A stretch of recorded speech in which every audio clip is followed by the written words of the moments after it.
It is April 24th, 2019, 5 p.m. I call this meeting to order. If you'll please stand for a moment of silence.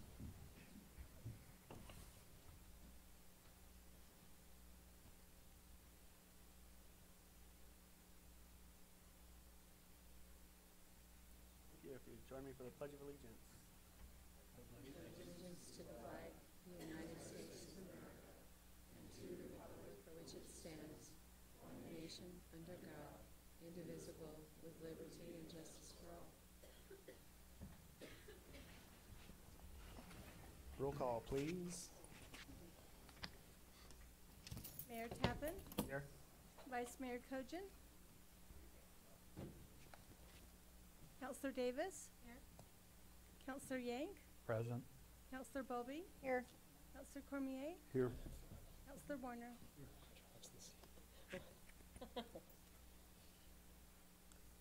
Thank you. Welcome. Welcome, Park Service. We have 3 items on our agenda today. Number 1, 5.1, discussion needing to update by phase 2 construction. Kyle's gonna start us off here. Are you ready with your notes? Yeah, I am. What's up, Kyle? I'm used to a podium, so it's not like the rest of the council behind the seat. No, I'm all right. Thank you. So yes, as many of you are well aware, we started phase 2B construction about 3 weeks ago with the turnover of the new parking lot and the fee booths and the use of the fee booths. So that project is on track at this point. They've been doing quite a bit of material in haul. So we've seen a lot of dump trucks and a lot of belly dumps and side dumps come in and out of the facility. I would estimate, in speaking with their superintendent, they're probably less than a week away for completion of the hauling of the new material. And then once that's done, they'll start capping that area with the AB aggregate and start shooting for their compaction tests. So we have still a kind of a tentative end of May completion on that. We have had some discussions about ways that could save a little bit of time on that, and when I receive that information, if so desired, I can provide that, but I don't have that currently. Thank you. You're welcome. City Manager is going to give us an update on the shuttles. Yes, Mayor, Council, Superintendent, thank you. Our shuttle service right now, we're connecting that with the existing, what's happening with the fee booth, opening of the first phase, obviously, and our overflow, we still using our shuttle services, CHD, and that's being coordinated on the pickups through our Director of Community Recreation Service out there as she's coordinating and monitoring out at the fee booths. In keeping the prevention of the congestion off 89. I think we're flowing fairly well. It's obviously you have high points in the from the 9 to 11 o'clock, 9:30 to 11:30 time frame, and then it picks up again at about 3:30, 4 o'clock to 7 o'clock. So we're coordinating that with the shuttle services, and that's to help with the overflow as a result of one section of the parking lot still under construction. Thank you. Any questions or discussion on? Okay. 5.2. We're going to update on the trails. Is this working? Yep. So I don't have any specific information on the outlook for the trail. What I can tell you is that I think everyone knows that the overlook is complete. Probably looking at updating something with fencing that's out there. There's one safety issue that we're identifying to the right of the railing. So we'll take a look at that. The lower portion of the trail, I believe, was opened a couple weeks ago. So you can now take the primary trail over, and where it intersects with the new trail, you can now take it to the left. Imagine many folks here have been on that trail already. And that continues. So now all of the effort of our trail crew is on the upper portion of the trail, which should speed it up quite a bit. In preparing for this meeting, I asked for an update from our facilities and my deputy superintendent and learned that we're having still some difficulties in both the trail construction and some specific internal issues with our trail crew. So I don't have a projection date of completion. What I can tell you is we're looking at some different options. Once we know which option that we want to take to expedite the work out there, we'll have a more of a solid completion date. One of the options we're looking at is a contractor. We still want to keep the type of rock work that's out there, the high quality type of work that you're familiar with. But we may use a contractor to use some of the shoring up below. There were some grade issues that were put in initially that they're having to replace, but I think with some contractor assistance for completing the bottom or the portion of the trail where it shores up, it'll put our trail crew all on the upper side, which is visible, and the sustainable portion for the visitors. Concurrently, we've got several hundred plants. I don't have the specific number, but it's a lot in the greenhouse now that's developing for the revegetation. We can start to use some of that for the lower portion of the trail. I think most of those plants are for the upper portion to prevent people from going over. And I'm also told from our natural resources that they've increased that plant count by a third. So we're in the several hundreds of plants. So looking forward to do that. Of course, the rest of the work is to put some sand dunes up there like we had discussed to kind of close off that upper portion of the trail, or the old portion of the central trail. So it progresses. I apologize, I don't have a completion date that I feel confident enough in to report today. But in short order, probably the next week, we'll have a solution to this, which will give us a completion date. We were hoping maybe do a trail grand opening or something. Yeah, we love to have a discussion on how to do a grand opening for it, for sure. And I guess we'll have to wait till we have better dates. yeah, I think it's a little premature to try to look at what date that would be, but I think building in some sort of celebration. I love the idea of a run that you just suggested, or something like that that gets as many people out there as possible. I think it'd be fun. We won't charge fees that day, maybe. Right, right. Well, you can always follow. It's National Park Service fee-free week, so we could do something very similar. Any questions? Is there any chance, Billy, that the trail, the remainder portion could be done in coordination with the completion of Phase 2B? Remind me again. Well, Again, when that date? What's your projected date for that? the end of May, Correct, yes. Probably unlikely. 6 weeks. But I'm sorry to be vague, but I don't know what our solution is yet to the challenges that we're seeing out there right now. I think it'll be a contractor to help us with that, so I need to work with them, or my staff will need to work with them and figure out what their timeline is as well.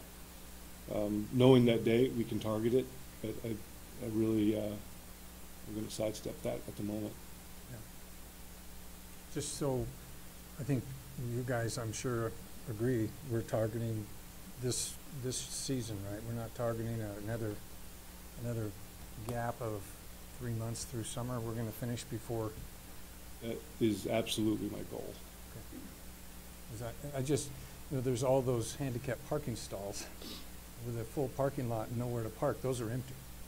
Right. And there's no way for handicap access to until we finish that section of trail. Right. Well, I apologize for that. You may want to open those up to other parking if you're short on parking out there, at least until we get the rest of the day completed. I hate to see an empty parking spot out there. I know that's a commodity. Yeah.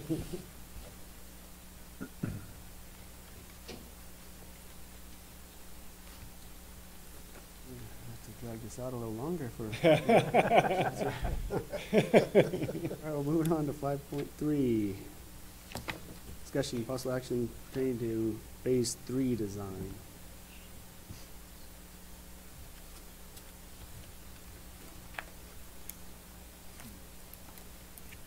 I'll start. I know Kyle has some more up-to-date information with respect to specific discussions that have happened with Weddle and Associates. The architect that designed has been designing really everything that's gone in so far out there.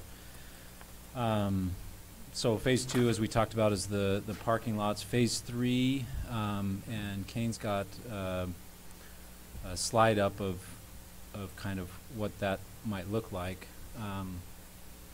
But really what we need to do is kind of start figuring out our timelines on what we'd like to do for phase 3, and I know that this will probably we need to also have budget discussions that will take place tomorrow night, I think, on Horseshoe Bend. But phase 3, the intent was we've got a concept design of a trailhead, kind of a visitor facility. That was the primary idea is to mostly be a shade shelter and provide restrooms for visitors. And so Kane's kind of scrolling through some of those concept plans. And so some things that we can talk about is timing of when we'd like to start construction on that, or design really, which will ultimately determine when we can begin construction.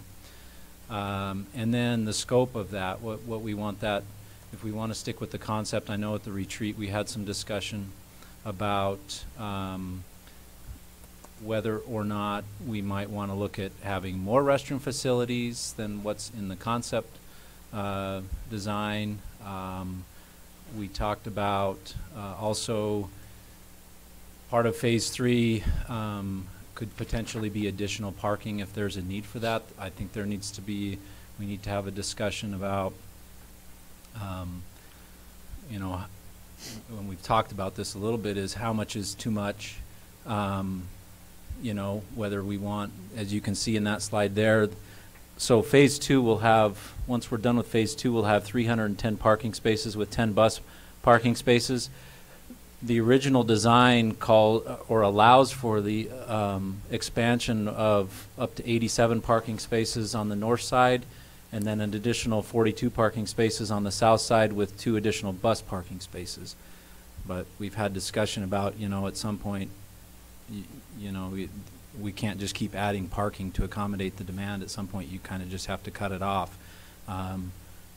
We may need some time with the parking lot, the 310 spaces, to see how that works and if we could even accommodate more people out there. So there, you know, discussion of the parking, discussion of the trailhead center, and then the other thing is on the agenda we talked about power. We've got PUE lined up to install single-phase power out there. I believe their intent is to have that in sometime this summer to kind of supplement and I guess serve as a backup to the solar power that we have now, and then to provide primary power to the visitor center once that's constructed. The other utility that has been talked a little bit about is the need for water out there, and we have some options, and we kind of need to figure out what we're going to pursue, whether we want to run water all the way, you know, piping and have water service or water piped out to Horseshoe Bend, or whether we're going to use water trucks, or what we're going to do to get water out there, because we will need that, particularly once we get the restroom facilities up and some of those types of things. So that's a lot, I know, but it's just kind of maybe to prime the pump a little bit of discussion. And then Kyle, as far as the timing discussion goes, I think he has some more information that Weddle's provided of kind of a timeline of how long it'll take them to design, and then, you know, to bid and to go out to construction. And so we can kind of work backwards. If you have a date in mind of your thinking, we'd like to have the visitor open by X date, then we've got the timeline. We can work backwards and say, well, then we need to start design by this date. So whatever you guys would like to discuss on phase 3, those are some I guess suggested items.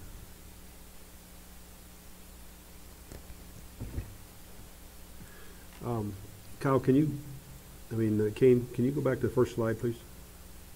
Yeah, that one. Thank you. So, I think we've learned a lot in 2 weeks of our opening, that things that we probably didn't know before. And I think before we get too far ahead, we need to have this discussion about what needs to be done from a public safety standpoint for the visitors, and and then probably restrooms when needs to be. I think those are the two things that are on my mind. But from a public safety standpoint, we're still seeing on the peak times cars stacking on 89. Seen that several times, and we're only in April, so that concerns me. And I know that working with ADOT is a long process. So one thing we may want to talk about as a council is, should we consider a frontage road on paved land going into the site that would get us off 89, let us, if it needs to stack, we could stack it at 25 miles an hour instead of 65 miles an hour. We could do it safely. How long that frontage should be, I don't know, but I think that's something we should talk about. And if we do that, the other safety consideration that I've seen, and I've been out there several times, is we have, I think, way too many visitors from buses coming off and on foot across the parking lot. It's very unsafe. Cars going multiple directions. People running around the parking lots in front of cars, in front of buses, RVs. It's really, it's kind of scary.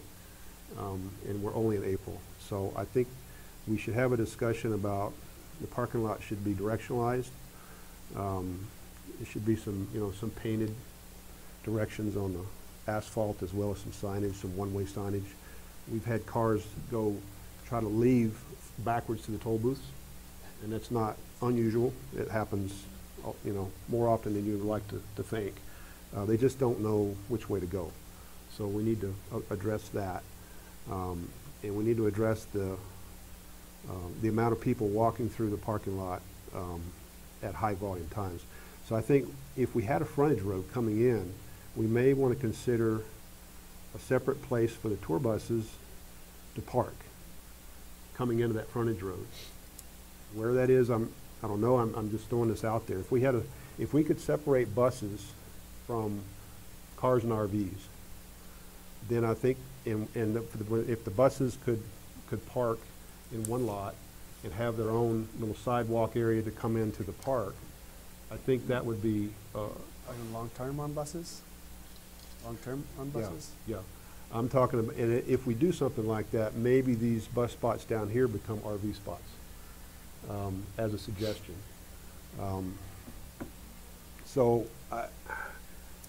Just the number of people coming off tour buses running through the parking lot, I think is a concern. If we could separate them away from cars and traffic, maybe through a separate sidewalk area that joins the trail and the visitor center, I think it would be a lot safer, and we could control that bus experience. We could separate that and control it better. So, I mean, those are just topics I want to throw out for conversation, because those are the initial 2 weeks of concerns that I've had from what I've learned that I don't think were considered. That, along with the whole bathroom thing, that's a separate topic. But Well, the construction ongoing doesn't help matters at all, because it creates a sense of chaos in a way, with dump trucks and belly dumps and loaders coming back and forth. I think it's a little premature for us to assess what the solutions will be to our perceived problems while we're in this temporary phase of construction. I think what's important is that we start gathering every bit of data that we can get. We've got counters on those roads to enter the feed booth. We need to know on an hour by day what is our traffic flow, because that's the only way we're going to be able to determine what the capacity of the parking lot will hold. If we know that the peak capacity is 180 cars an hour, and that holds true for maybe a 5 or 6 hour period, a 310 car parking lot will probably suffice. The other part of it, darn it. If we can get hard numbers on our flow, our traffic flow, we can begin to project out what what the ultimate need's gonna be, whether we're, you know, and I couldn't agree with you more about the problem with the buses dropping off and things like that. But, you know, those things can be solved through signage and ongoing improvements to the facility. But to abandon the design right now, I'm and not- go with a I'm not frontage saying that. road and spend all kinds of design money, I just think is premature. I'm saying that we should design it into phase 3, is what I'm saying. Well, I think we should support that with good, solid data. I would not want to project out that we hypothesize that this is gonna be a continuing Well, problem. I mean, I'll disagree in the fact that we need to get cars off 89 at 65 miles an hour. We need to solve that. We don't have enough stacking. Right now, we've got cars stacking on 89. That's unacceptable. We're in April. We have to realize that's a problem. So There's no other room to stack them. Is there a way to, because I know a lot of the problem for Park Service, it seems for me, when I'm going to national parks, is people are asking the toll booth people questions the entire time. Is there a way we could put a sign up saying, not taking questions, just payments? I know it's a little bit callous, but just like send them right through and not have like one car spend 5 minutes That was at the spot. that was my question, because you even got lots of numbers on how many toll booths we would need. So are we seeing more traffic, or are we still going over the 30 seconds per person? We're still working out those. Yeah, we get minimal questions when they come up. A lot of people are already pretty knowledgeable about Horseshoe Bend. So when they come up, it's just pretty much, I would guess we probably spend, anywhere from 20 to 40 seconds per customer. So we are meeting We that. really don't have a whole lot of questions. Once in a while, you'll have somebody who comes up, you might have a language barrier, whatever, it takes a little longer. But I think even the cars that are in queue are aware that there's other cars behind them. And we have parking attendants who are answering questions as well. So I don't think that's the problem. The problem is just we have definite peak times. It's like every person in this town finishes with their free hotel breakfast and heads to Horseshoe Bend at the exact same time. 9:30, 10:30, between those two times, we are on the phone with, lieutenant and chief and saying, we need help over here. Even with people standing up front at 9 o'clock, with all of us having white walkie-talkies, it turns on us just like that. Just like that. For every car that comes in, there's like 6 more that are lining up in the highway. So, right now we have the issue where, yes, we have the full lot, but even so, it's like once you get past that 1 hour, then it settles back in again, And then we have another peak at 2 when everybody's done with their lunch. And then we start again at nighttime between 5 and 7 for the sunset. So it's like I don't know how to get out that, hey, if you come before 8, you got the place to yourself, But it's just everybody's coming at the exact same time. And I don't know what to do about that because I can't control that. So I don't know what the cost or anything it would be, but would it be helpful if we were to get like the automated machines where you could pay with a credit card? And then when they'd have the option to do that before they got to you, and then once they get to you, if they just showed you the receipt, they could just go straight through? Yeah, we've talked about that. The problem is you're still validating. They're still having to stop. You're still taking it. Somehow you're still validating that or, accepting it so it can't be used again. There's still going to be a process where they have to stop. So instead of handing me that ticket, now I'm going to be taking a $10 bill or I'm going to be taking their credit card. I kind of looked at it and I really don't think there's going to be a whole lot of savings because they still have to come through a booth. At that same time, they still ask, are we going to get lost? Is there a trail map? Just follow the crowd, Those are really the only questions that we're getting. And so there isn't a whole lot. And it just has to do with what do I do when we get that rush of 50 cars that come right at 9:30 and they're stacked into the road. So. I'm sorry, go ahead. and No, finish. I said hopefully with the new expansion, of the parking lot, some of that may diffuse a little bit faster. But right now, yeah, we have that issue. If we're gonna, and time will tell when we get the parking lot done, if that same onslaught of people at those peak times are still gonna flow into the street. Because we have three, I've got a great bunch of gals out there. They're fabulous. They're great with customer service. They're great with dealing with people. I tell you, in just the 2 weeks we've been out there, you know, they can get those, the payments processed and still pleasantly say, you know, enjoy your hike. But you still have to have that communication with each person that comes through. You know, you just can't, here, go, go, go. So that is, if we could go back in hindsight, yes, a longer drive would definitely have helped. But, you know, at this point, we'll see how that flows. Like I said, with the expansion of the new parking lot, maybe that'll absorb some of that earlier. And is that drive wide enough to be striped 2-lane? It's wide enough for 2 lanes. It's tight. It's really tight, yeah, because one day we had problems when they stack all the way out right now with getting our buses through. So that's where we'll have this congregant of 400 people waiting for 4 buses. So we had talked about, well, could we section that? And we do have a sign during peak times where we'll just take the buses on the far right lane to get them through faster. Otherwise, we have this onslaught of people that start walking to their bus who's in queue. And that creates a whole nother conundrum of issues, if you can imagine that. So we've kind of bounced things back and forth. There isn't enough room up until the point where they diverge to really have a dedicated 2 lanes there. So in hindsight, yeah, it probably would have been a good idea, but. A couple of thoughts. One is, if the information that Kyle provided for the 18 months prior in the 12-month running is any indication of what the future looks like, there was only about a 10% variation of peak to low season. Horseshoe Bend is phenomenally stable in terms of visitation.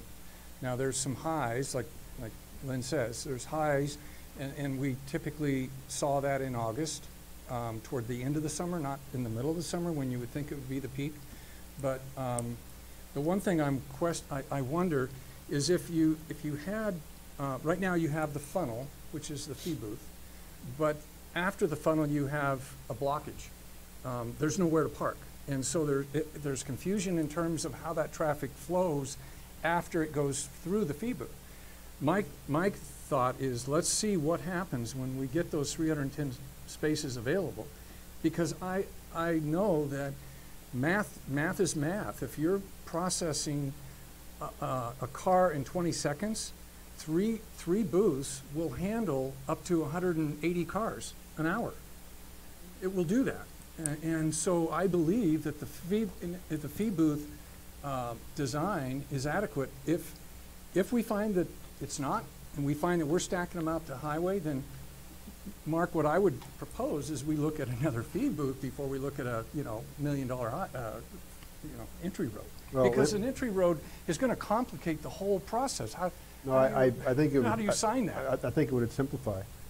When you across 98, we'd cut it right across 98 with signage Horseshoe Bend, and it would go west until Page Land and then go all the way south to the park at 20, 25 miles an hour for that frontage road. I think it would greatly simplify this whole process.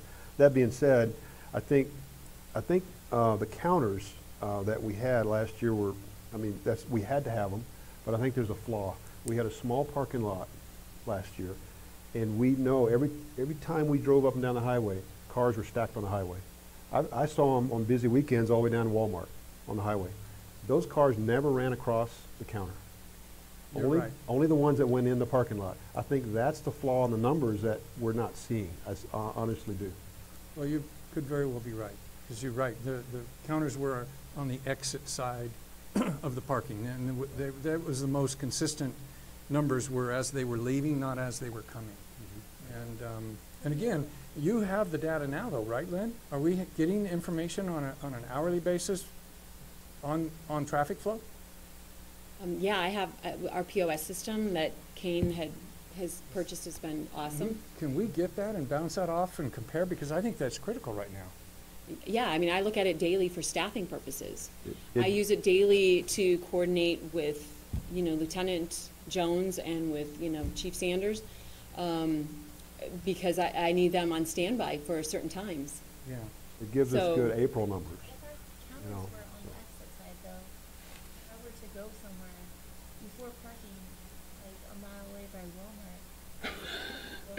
parking lot look for spaces where that If there was room. I mean, that little sand lot we had last year was physically, it would just be just jumbled with cars. You couldn't even get in. So they would just park on the highway. Lynn, I real, just- oh, sorry, No, I go was gonna right say- ahead. No, Mark. I was gonna say, I just think we lost some data. Yeah, and on that point, I gotta tell you, I think, I heard a lot of stuff coming into this position of, I think we're gonna see a decrease initially with people going, oh, I'm not gonna pay $10 and just driving on. I think we've actually seen the opposite of that. And just working in the booths and working with my cashiers, we get more people that drive up now and they go, wow, Paige is finally out of the Stone Age, or they're like, wow, you guys finally modernized, or we used to park here, it was like matchsticks laying all over. And we've even had people that come by and they say, for the past 2 years, that was such a scary mess, we just drove straight by. So this is the first year we're back. Thank you, we love it. And I would say, can I videotape you from council? Because this was their project, so I got to tell you, we're receiving much better, much more compliments than we are of people saying, oh, I don't want to pay $10. So. Lynn, I have a real quick question for you. During your peak hours, you said between 9 and 10:30 is one of the peaks. Is when it starts. Is when it starts. Yeah. People are already backed up onto 89 by that time, correct? Yes, they can be, yes. Okay. Where are they stopping in the parking lot? Are they actually, at that time, are they actually being able to find spots? Or are they backed up and not moving? Yeah, it's a combination. It's like we get this onrush of cars, and I now have someone stationed down there, and on bad days, of course, we have the police there helping as well, and we'll let as many in as we can, get them processed as fast, but there's times where the police literally have to say, we need you to loop back in town and come back in a half hour, because if it's before the shuttle opens, because we've got to clear that road. Okay. So we'll loop them around, come back in a half hour. Other times, we've now asked the shuttle company to be there within the parking lot ready to receive people earlier, because we're seeing that rush that used to be right at 10 or 10:30 now pushed back to 9:30. So as soon as the parking lot's full, we just start flipping them around.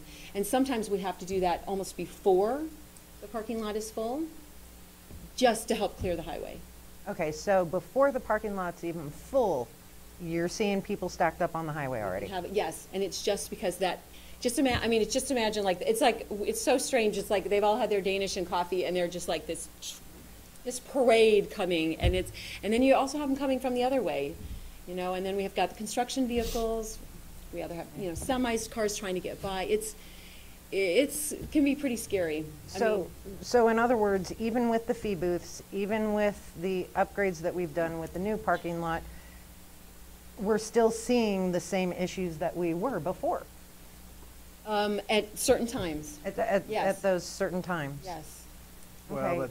but the parking lots. Right, but she's saying even before the parking lot is full, people are already backed out onto 89, which means there's still an issue. Not getting into the parking space. The first thing you Well, get some arrows out there because of the people. No, I have, one of my costs is that I've got parking attendants. I've taken guys from my parks and trails, and I'll have two guys in my parking lot. And we're sending them down, literally, it's just like being at Disneyland, where we're like just pointing out spots to get them.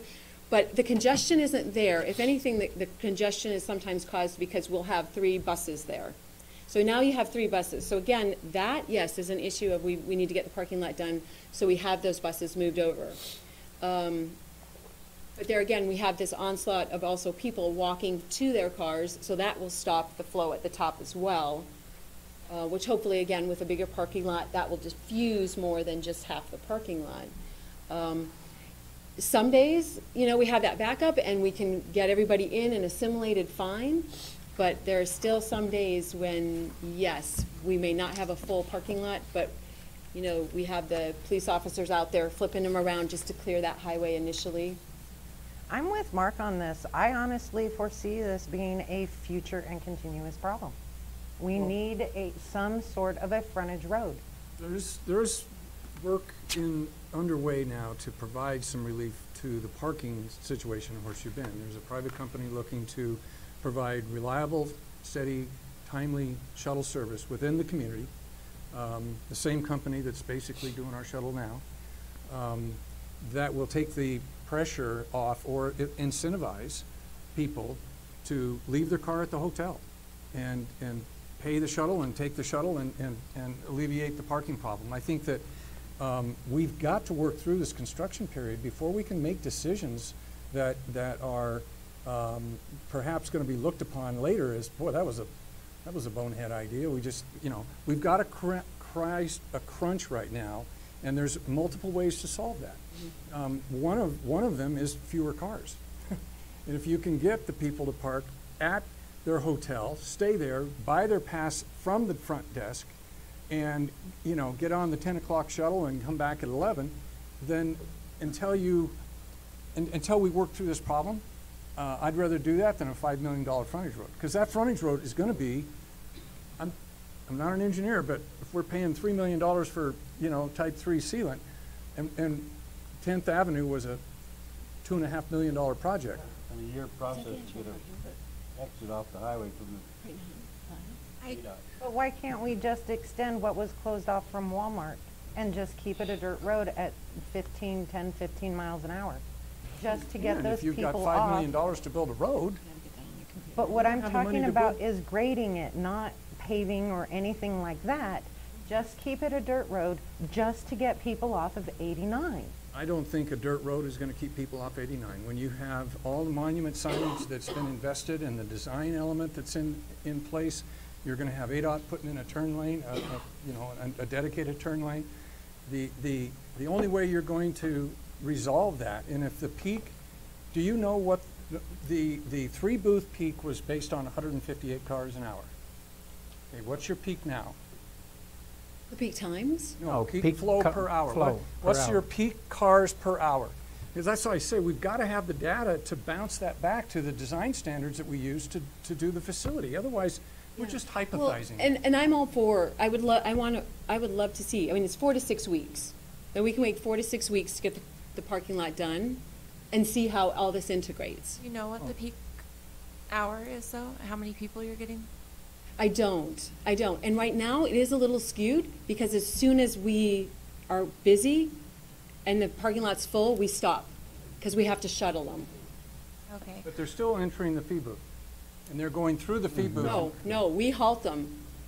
We have to halt them. When there's no parking spots, they can't go, because we end up with all these cars going round and round, and no one can back up. So that's why I have attendants in there right now. And I have one at the road, and I have one in the parking area, and then all my girls, we're all on walkie-talkies. And when they say, hey, we need to halt it, we halt it. And we just say, hey, just one moment, we're not gonna admit you at the moment, just because there's no place to park. For me, if anything, I'd like to see our parking lot get finished and get the turn lane in there before we consider building a whole new road. Or think of other options like mobile. I mean, I agree. I would like to see what happens. I mean, because right now, the buses will get moved down right now because they're quite cramped in there. They're right after the fee booths because we're only dealing with half a parking lot. So I'd like to see with the buses. I'd like to see how we assimilate into all the spots that we have. We'll still have places for the RVs in the back overflow, which you can see right now in my live video feed right there. I still think, I mean, this was one of the first times I've heard this frontage road thing. I think it's fabulous if it was already built, but at this point, we do have trails. I mean, we're already looking at an existing plan. So 4 to 6 weeks from now, I'd love to be able to give you guys an update and say, hey, this is what I'm seeing now with our new parking lot. So you were saying that you were sending buses to the second lane so they get through faster? We have a third lane. So they can go through. So like once they get up to the top, they can bypass around. So if you had somebody out there with like a mobile credit card machine that could just run somebody's card and then send them to the third lane, could you do it that way? How would you know what to charge them? They would all choose $10. No, like, like Sonic. they have like mobile credit card machines. So you could have another attendant out there with a But mobile credit card machine. You would walk up to their window, they'd give you the card, pay for it, and then you would send them to the third lane and they could go around. And then that mobile attendant person could go to the next one. Okay, yeah, and when I say buses only, we have buses going to that one lane just to control the flow of the buses, to keep the people from walking to the first lane when they see their bus there. So when they're over here, they're less likely to, when then we have them in the far one. But as soon as the buses exit, then we'll take cars again. It's not like it's only for the buses. Does that make sense? We have it down to a science, No, believe me. what I've I'm been out there for 19 days Yeah. straight, so. I understand that. What I'm saying, is there a place where you could have like a mobile credit card machine with a person and they could walk to a car that's backed up into the highway? Another and body out there. It's another body. I don't, We have a professional here that has a lot of years of experience with the very topic we're talking about. So I'd Yeah. like to understand, one of the things, if buses are creating a problem with the interface of a single passenger vehicle and the bus, and how you can't get around, an alternative would be a independent bus entry and exit design. But Chad, I mean, and Billy, do you guys have anything to offer from the standpoint of maximum capacity, how to meet that? Well, we can certainly add to the discussion. I'll tell you that this is a lot of fun. I feel like this is my Tuesday management team meeting. This is the struggle of land and people management. So I feel your pain, and we want to help as well. I just wrote down a couple notes, and Chad, chime in at any time. There's no silver bullet that I can give you, Counselor, but I think a lot of the ideas that you're discussing have a lot of merit, including the frontage road, right? There's the cost, so I'm not going to get into what the pros and cons are, but certainly, having multiple access points to any sort of what we would consider a hotspot is a huge advantage, especially when you need to do construction or you have another event or an incident that occurs, right? And I'm not sure if you've experienced that yet, where you've had to have a fire engine respond because of a medical or something like this, but that's something that you can certainly anticipate. yeah, we have those procedures in place. Okay. Some of the other ideas, it also has a nexus to the bathrooms, is what type of facilities you want to build out there. I think there is some merit to have some mobile ability to get passes generated. The Park Service does sell entry passes to parks at hotels or other businesses. It's something that you have the option to do. So people do just show up. They still have to go to the fee station. Right. If they show up with a receipt. And if you have, and they actually get to talk to a person, right? So they can buy it from a hotel, show up, and it beats that 20-second metric that you're measuring, and potentially gets rid of the questions as well. There's also some technology that the city could probably use much quicker than the National Park Service could, where you can make those purchases online. And almost everyone has a smartphone, so it's an app, and folks can come through pretty quickly. So it's a combination of those things that the Park Service has found makes the biggest difference. One of the things that's being used already, though, is probably one of the biggest advantages for Horseshoe Bend, in my opinion, and that's the shuttle service. And so we've been holding on to this thought in the National Park Service in managing our portion of Horseshoe Bend. When we get together with the city again to talk about more of an umbrella, long-term management plan, would be to look at some sort of concession operation that provides a shuttle service. Park Service is very interested in looking at that option for that. We call that a Type 3 contract. It's a non-land assignment contract. The folks down at the Marinas have a land assignment. This would be one that doesn't. We would love to explore that option with the city or independent of, but in consultation with, depending on what the interest is. But we think, access is a top priority for us. I know it is for the city as well. Access was an issue that was brought up in the discussions that we had on an easement out there. Ironically, the access issues now reversed itself. So we would like to look at that option too. Having a shuttle service where you don't need to park out there, is a golden solution, right? And then there's some other benefits too, depending on what the route is. We're advocates of contracts rather than private operators, because you can really manage that contract administratively. And you can also protect that business entity from other folks potentially coming in. I won't go into any more detail about the contracts unless there's questions, but those are some of the things that I'm thinking about. Long-term, for Horseshoe Bend specifically, and where I thought there's merit with the access road is that provides another access, not just to the parking area, but to a trail network.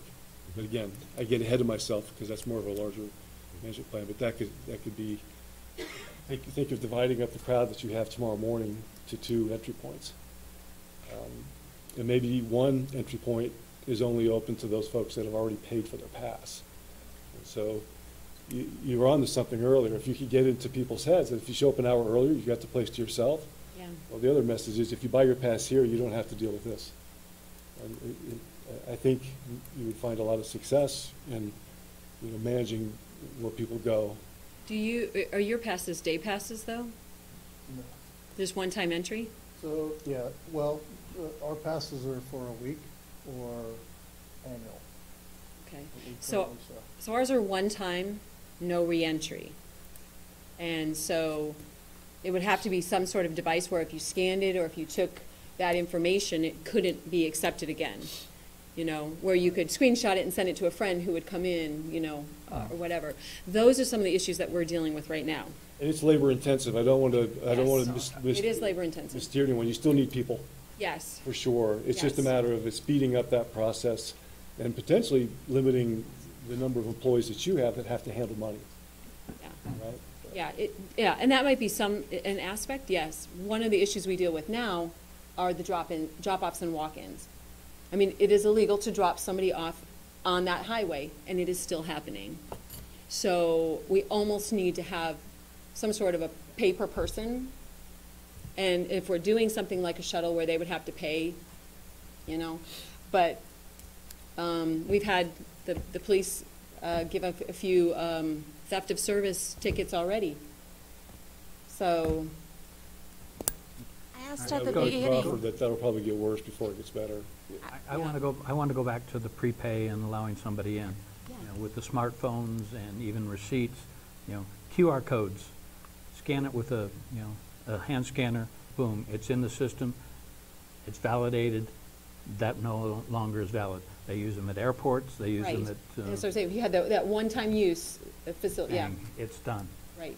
Yeah, I think that I think that the goal is to, it's a math problem, it's a capacity problem of how many visitors at the moment can you process and what's the timeline for the process, the service time, right? Right. So, one of the things that speeds up at parks is prepaid lanes. A prepaid lane, and you sell the pass not at Horseshoe Bend, not in a parking lot. You sell it at the hotel, at the restaurant, at the museum, all over town. You incentivize a individual day pass. If it's a $10 pass, you sell it to the merchant for $6, and let them make a little bit of money and put it on a shelf talker on their counter and prepay those passes. In addition, you incentivize that tourist to leave their car at the hotel and take that reliable shuttle that's every 20 minutes coming around town. Once we introduce those kinds of programs, I think you'll find a solution that's a lot more cost effective than, building additional, roads but yeah, it's how many cars can you process in what amount of time? Right. And right now, I mean, this is a live feed, and you've got them all the way almost to the entry. So the formula that we used needs to be reevaluated. And in order to do that, we need the data. I hate to say this, but I'd love to see the data because I'm the one that put the projection together. I want to see that so I can bounce that off. Where are we off, and how can we, And like that Are we- camper hasn't moved in 5 minutes. So to bring the conversation back to phase 3, I think that we might need to get a little more data once we open up the Foley parking lot before we decide. There's the director, and she already told us she wants to see what the outcome is. So After the, that should be the direction we go. Are this we point in time. actually We don't even know if we finding have people enough. for walking in? What we're doing is they're dumping their car and walking in. Yeah, So now we've got asked the issue with, we had one guy pull in the toll booth. uh-huh. He went up over the curb and he parked in the sand halfway between our turn-in lane and the highway. I asked about walk-ins when we were talking about our fees, and I think it was just decided that walk-ins could go in for free. Well, we thought it was a 3-mile walk. We didn't really Well, think that anybody the would problem get is, it's a on the security drop and issue. go and- You have a 65-mile-an-hour highway, and you have people stopping on the road, going both directions, letting people walk across a 65-mile-an-hour highway. Yeah, I understand So that, and that's where- why I that's asked where the about it police to is begin saying, with. So if there was some, I don't know what the answer is. All I know is that if you're having cars come and dump people and go, I don't know. Is that okay? Is that not okay? Why do we even have the parking lot if you're just going to dump and go? I mean, I understand that, but when we were in a city council meeting and we were talking about fees and we said that walk-ins were okay and that there wasn't a fee for it, we can't just all of a sudden, without changing stuff, fine people for doing that. Well- The fine is being levied for people parking out there, not in our parking area, and then walking in. So it's a little different than even dropping off and going. I mean, the ones that I'm familiar with, like she said, they just pull off into the desert and park and then walk in. So it's like a parking ticket then? Yeah, I mean, it is. It's a trespass. It's a parking ticket. It's a theft of service. I mean, they're not. It's not somebody that's walking in from town or from Walmart or even dropping off necessarily and walking in. It's somebody that's parking in the desert and then walking in. To avoid the payment. Right. Jumping curbs in their cars and then parking in the desert. That's one situation that I'm familiar with where officers issued a ticket to those people because they jumped the curb and parked in the desert. That's not okay. So pretty much it's being addressed like it was last year or even at Christmas time, where people are parking along the highway where we really don't want them and it's illegal to be, and they're coming in. So it's being addressed ticket-wise that way. Yeah, although these ones, the ones that I'm talking about, weren't even on the highway. They came in and then jumped a curb out into the dirt out there. But yeah, I don't know how much the PD could speak better, or even Lynn, as to whether we're still having people that are trying to park on the off the highway and walk in. Are we getting some of that? Oh yeah, especially south of us. And that would we be. can't do a whole lot because we have that Navajo Nation Right. border there. I'll throw something And that's a out. parking issue. We're not finding people because they're walking in. We're finding them, well, we're not. DPS typically issues those tickets because it's outside of the city. They're getting a ticket because they're parking in the right-of-way of ADOT. That issue can be resolved with a third-party security company that is hired by the city and staffed privately to provide security personnel out there to do what we want to do. The dam doesn't. And so, I mean, if we have to adjust our operating, look at the budget and how much we can put in there, we may want to look at a third-party security company to come in and actually provide a precedent, because we can't afford to take law officers all the time and bring them out to Horseshoe Bend because we got a traffic problem.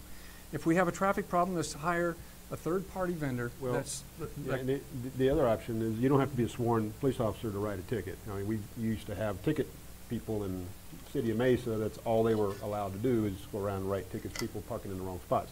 So the city could have a non-sworn civilian person trained on writing citations, and so we can maintain control of that if we chose to. One thing, Mayor, I'd like to throw out before we move out of the subject. On the Phase 3 design, when we had Phil Weddle here, the conversation regarding the restrooms was brought up, and we felt very strongly that we had under-designed on our concept plan. His response was, once we get under the design and engineering phase of the project, that's one of the items that we're going to explore, and we're going to put information out there and go to the professionals who can help us in how many stalls, how many restrooms, and all that we need. So for us to, again, to speculate what that is, let's leave it to the professionals based on real-time information And during the design process, they can address, you know, what's that restroom facility look like? And we know we want to go with the preferred method would be a septic system that we get rid of the vault toilets and, you know, the $300,000 and $400,000 annual fee that goes along with those and the smell. So, you know, we should put that in the scope of work for the engineers to come up with a solution and what they recommend. Where did we get the number of vault toilets, the estimate for that? I mean, I'm just curious of where that number came from. It was, Billy, do you remember how we ended up with that? I think we just looked at what current data we had at the time and looked at similar areas in the park. It seems with the tour buses, we have the volume of tour buses, and everybody gets off the bus is just dying to use the restroom at the same time. It seems like we've underestimated restrooms. That's what it seems like. Well, it became an easier place for buses to go. You're probably familiar with the practice down at our visitor center. That's where the buses traditionally parked. We'd love to have the visitors there, but it was primarily for the restrooms. Right. I think my guess is the last couple of weeks the visitor center's gotten busier because now they have to pay to use these restrooms. But I'm not certain. But I'm guessing that's changed some of their practices. I would just add, since I've got the floor for a second, is you know, all the decisions that are being discussed right now will change, right? So we caution to put too many restrooms out there if, and that's a big if a shuttle service was provided, because that will then significantly decrease the amount of restrooms that you're going to need in the future. If there is another trail built, that's going to change the traffic flow once again. So I know it seems like we're chasing a tail on this, and the last 2 weeks have been painful, I bet. But just food for thought, right? I think I would be an advocate for looking at that long-term plan in addition to these short-term issues that the city is experiencing right now. We are being barraged with people who really have to go to the bathroom. And the reason that is there are several tours leaving Vegas and Phoenix on day trips. And where they have two stops, Horseshoe Bend and Antelope Canyon. They're unable to utilize the onboard restrooms in the tour bus. The tour operators told us that. No, we don't allow that. So when they hit Horseshoe Bend, there's 45 people in that bus that have got to run to the restroom. There's more than that. When we put together a program where those day trippers become 2-day trippers, and instead of unloading on a bus that they've been on for 2 hours, they are simply leaving their motel, taking the shuttle to Horseshoe Bend, and taking the tour and getting on the bus and going back. So, you know, again, that's another benefit to having